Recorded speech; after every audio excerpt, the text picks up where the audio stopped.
All right, we're here at the Harrison Pierce Pond Cabins, and this is our cabin.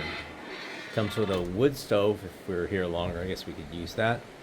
And yeah, not a lot. There's no light. There's no electricity in here, by the way. So just FYI.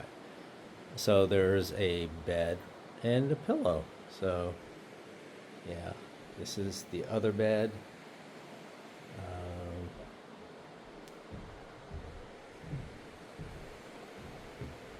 That's our source of light. And yeah, that's pretty much it.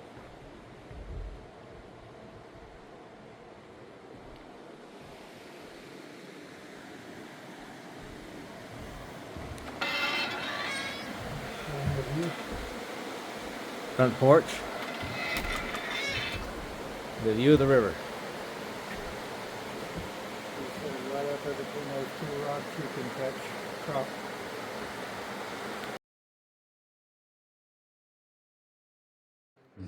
We met before. Tell me your trail name. Moxie. All right. And Lady. Captain Von Trapp. and Buzz. Gazelle. Jeff. Jeff. Cool.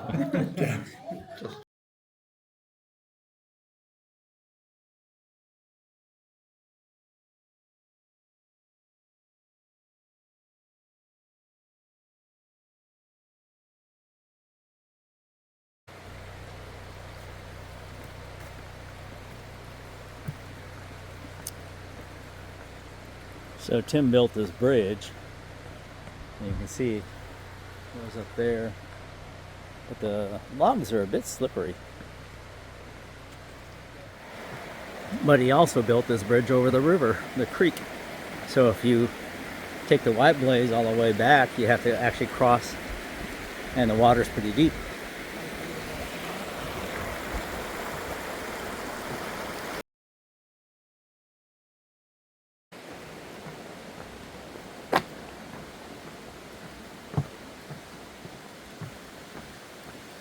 All right, it's day 135. We just left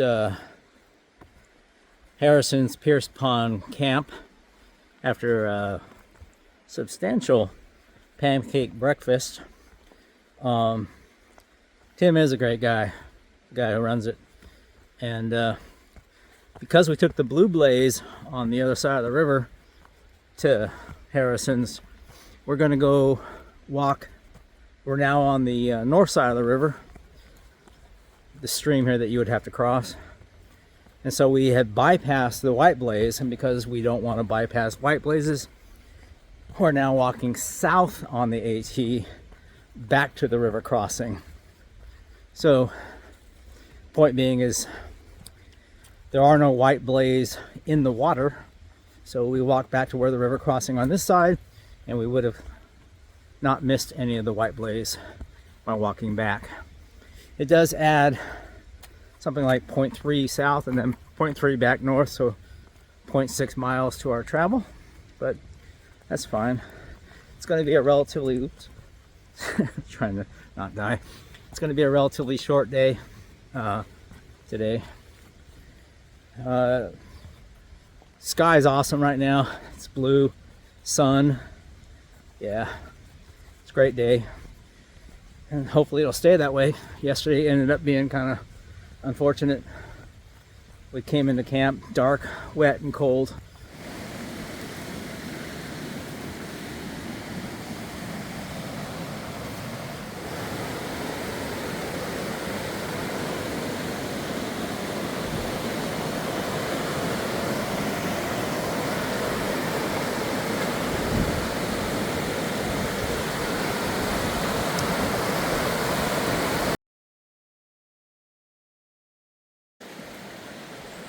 Here is the actual crossing point in waist deep water. Nice bird.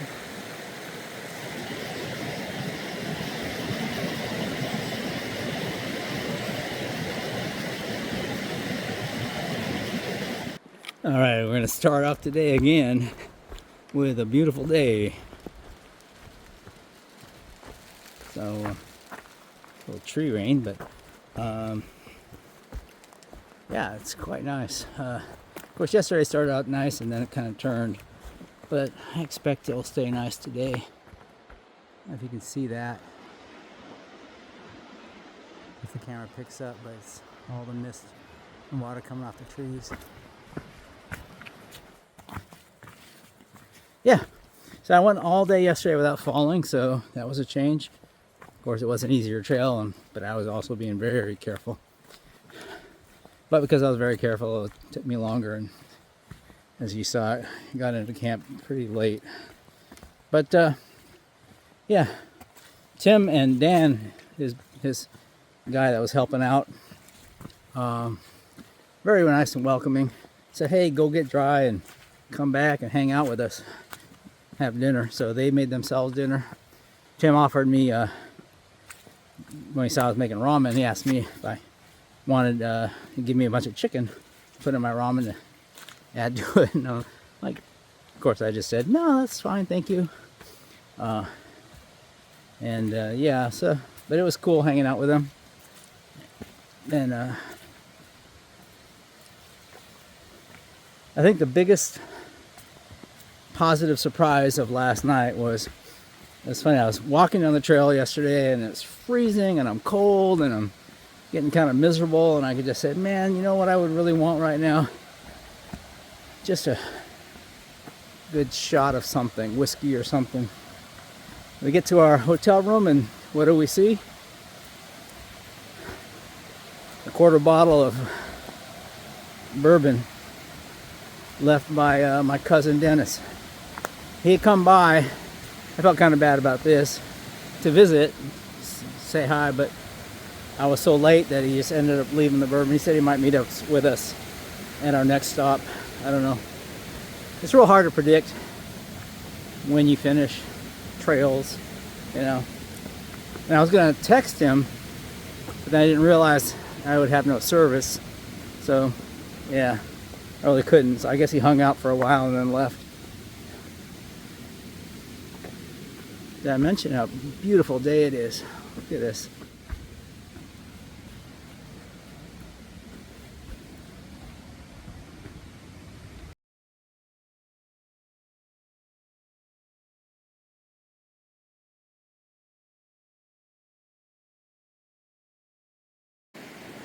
Another one of those funny Maine bogboard bridge things.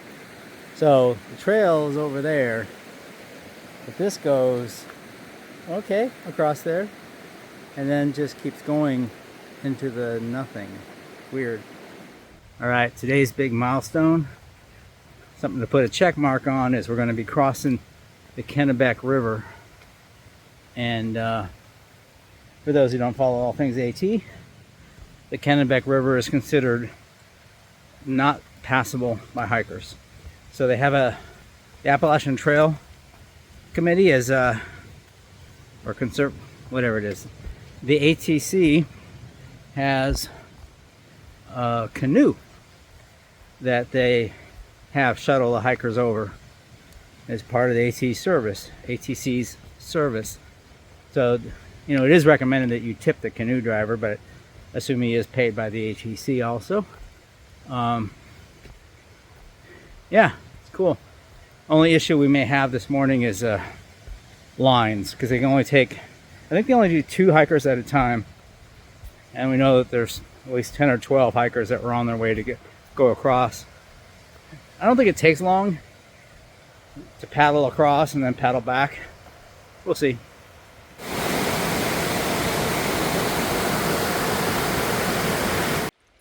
So which is more sketchy? The logs or the rock?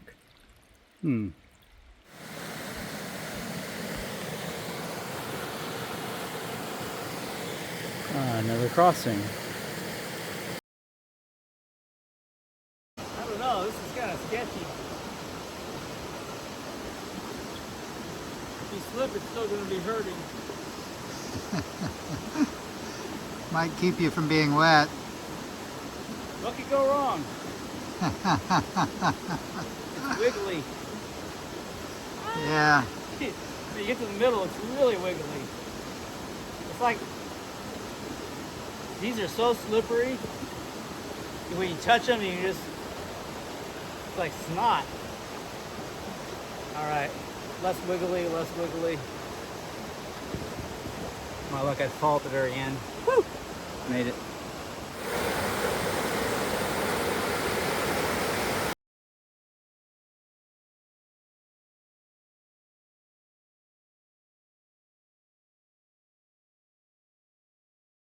All right, this is the Kennebec River.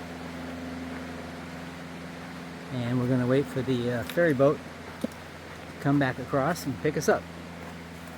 Way across the river is the ferry guy. Above him is Captain and Milady getting ready to hike off. Ferry guy's taking his break, and then he'll be back over here.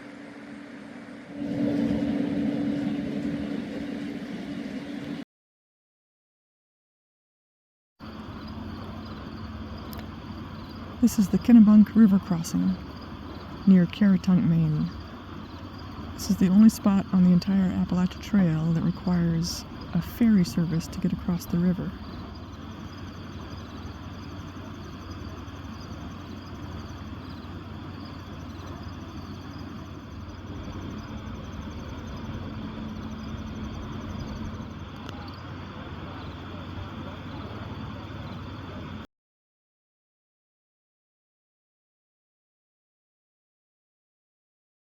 I will leave it to you and your expertise.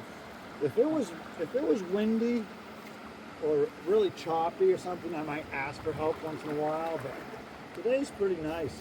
Yeah, it is Yeah. a beautiful day. And I'm kind of glad the sun isn't out at the moment because I would be sweating bullets. Well, thank you for arranging it like this for us. Welcome to the Kennebec River, gentlemen. Chase and Buzz were on the Kennebec River being expertly guided across. Look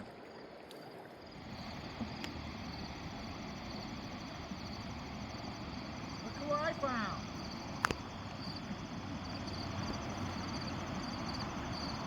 After we land, gentlemen, I ask you to sit still long enough for me to get out and brace the camera before we stand up. Okay? Next time.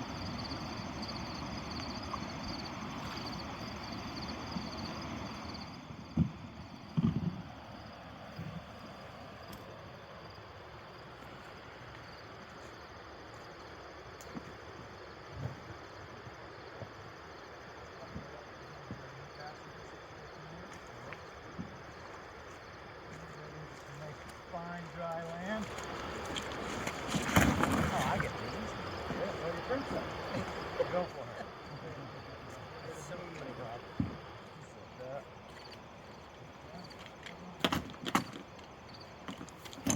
Like I have a lull for a few minutes. You are very kind, sir. I greatly appreciate that. We're going to work on getting new life jackets.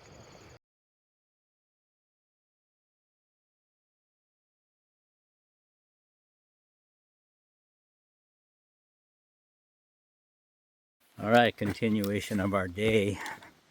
We've now taken the van and driven up to to Boise Road, North something road, and we're gonna hike back to that place right off the Kennebec River. So, yeah, because this is mainly now a descend instead of an ascend.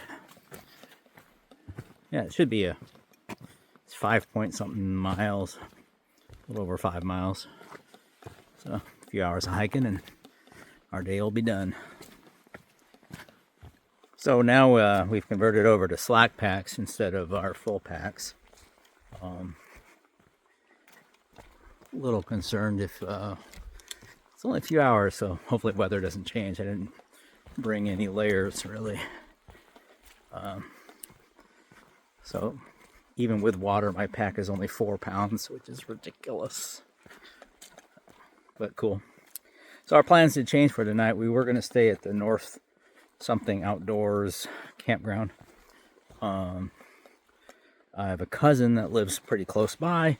He invited all of us to his house to spend the night, which is going to be freaking awesome.